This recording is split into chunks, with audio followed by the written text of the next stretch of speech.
Time now for the markets with Leighton. And Leighton, a new outlook on U.S. ag exports has been released. That's right, Artis. We'll be talking about what it means and what it says for the various crops in Mississippi here in a moment. Also ahead this week, questionable demand for cotton disturbs some traders. A building panel made from wheat straw makes its debut, while some analysts think soybean prices could have an interesting and volatile ride over the next few months. We begin with cotton, where prices have rallied some since Tuesday when futures hit their lowest price since back in February 2010.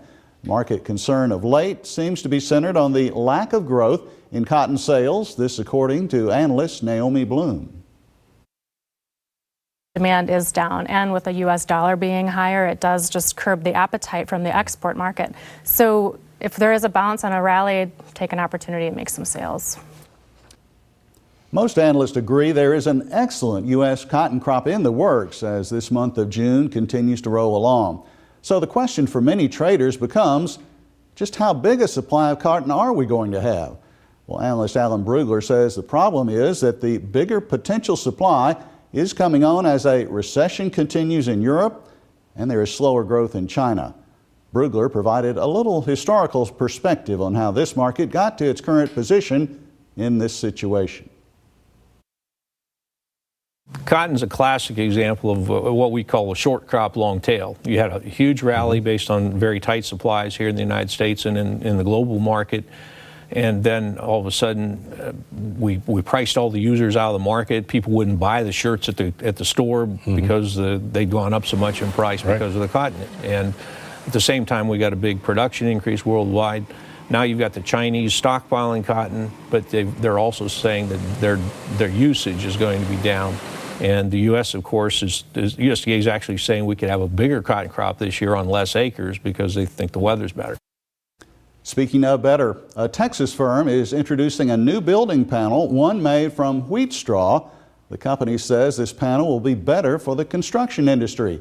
That's right, a Fort Worth, Texas company is taking the straw that is otherwise just tilled back into the soil after a wheat harvest, and they're making a new type of fiberboard out of it. Company officials claim the new product is capable of replacing a number of traditional building materials. From wheat to soybeans now. A market that many analysts expect to be in an up and down pattern as time goes on. Trader Sue Martin says it's going to be an interesting ride this summer.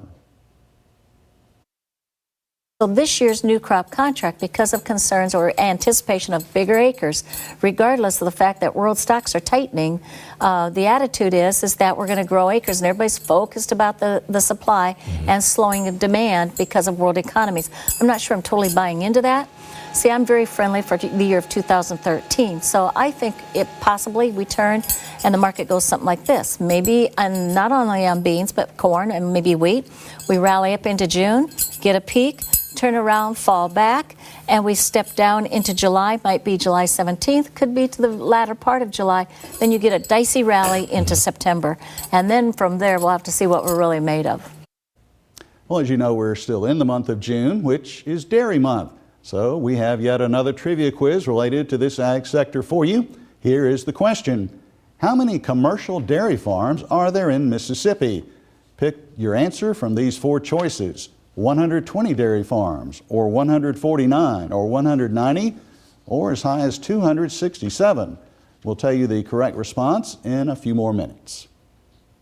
Every week in the markets, we usually have some commentary to the effect that the dollar is stronger or the dollar is weaker. Analyst Alan Brugler explains why this is important to know and how it especially impacts our U.S. commodity export sales. Commodities are priced in dollars, and a stronger dollar means it takes less dollars per bushel or per ton. So that's working against any price advance in the ag commodities if the dollar's going up. It does, in some cases, make us less competitive in the world market against someone else who floats our currency, say Brazil. But the fundamentals are still going to rule in the end. If we have weather problems or something else that tightens supplies, the market will go up even if the dollar's stronger. The latest USDA trade analysis has our export numbers falling. Here's a recap of those projections for many crops, including corn, soybeans, wheat, and cotton. value of corn exports is expected to decline due primarily to prospects for a record U.S. corn crop and greater foreign competition. As expected, U.S. soybean shipments are forecast to decline due to greater early season shipments from South America. However, U.S. soybeans may be in a more competitive position given reduced prospects for the current crop in Brazil and Argentina. Wheat exports are expected to fall 30% due to record world supply and lower prices in breadbasket regions of the former Soviet Union, now behind Russian and Ukrainian borders. Cotton exports also are expected to be 30% lower due to lower U.S. supplies and falling prices. A Nashville, Indiana-based research firm said recently that shippers, including the agricultural sector, can expect more upward pressure on truck pricing through the fall. That firm, FTR Associates, says tight capacity, the effect of new regulations, and of course, rising operating costs, all of these are going to serve to push truck rates higher as freight demand rises through the fall of this year. Now, this means trucking operators have the upper hand in most price negotiations. Well, let's take a quick look back now at that trivia answer as we wrap up the markets for yet another week. A is the correct answer. There were 120 licensed Grade A commercial dairy farms in Mississippi. Now, this was at the onset of the year 2011.